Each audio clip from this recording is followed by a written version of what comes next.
ఏ కేసైనా ముందుకు పడుతున్నదా? ఏ కేసైనా కాళేశ్వరం అన్నారు, 3 బ్యారేజీల మీద కేసు వేసిర్రు, అది సిబిఐ అన్నారు. సిబిఐ వచ్చింది లేదు ఇంతవరకు, దాదాపు నెల అయిపోయింది. ఆడ సిబిఐ రాదు, ఎందుకంటే అలా బీజేపీ వాళ్ళు ఉన్నారు కాబట్టి అది రాదు. అసలు కేసు పెట్టిందే 3 బ్యారేజీల మీద, మొత్తం కాళేశ్వరం మీద పెట్టాడు.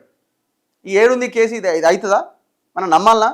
కేవలం ఇది ఎలక్షన్ల కోసం వాడుకునే ఒక డ్రామా, ఒక స్టంట్. ఏమైంది కార్ రేసింగ్ కేసు? ఇందులో ఉన్న గ్రీన్కు అనిల్ అనేటోడు రేవంత్ రెడ్డిని కాంగ్రెస్ వాళ్ళని కలుస్తున్నాడు.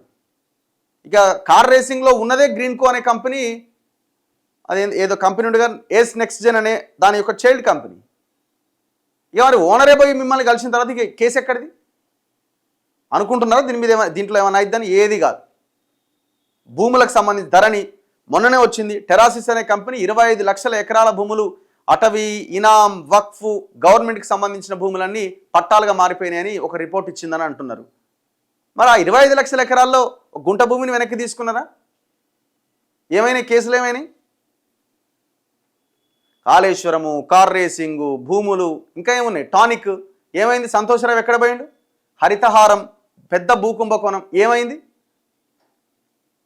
ఒక్కటి చెప్పండి బ్రదర్, ఒక్కటి చెప్పండి బాస్. ఇక డ్రగ్స్ గురించి మాట్లాడుతున్నారు. ఎక్కడ డ్రగ్స్ అండి? ఇవాళ రాష్ట్రంలో గాంజా దొరకని విలేజ్ ఉందా? ఇంకా నడుస్తూనే ఉన్నది కదా.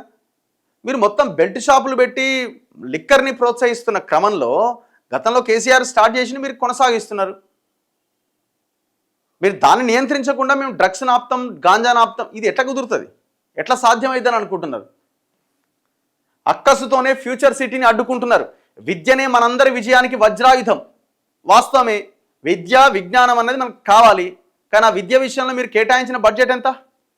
వజ్రాయుధం కదా. ఆ వజ్రాయుధము ఎవరికి ఉన్నది? పైసలుండి బాగా ప్రైవేట్ స్కూళ్ళకి పంపించే కొంతమందికి తప్ప ఆ వజ్రాయుధం ఎవరి చేతిలో ఉన్నది?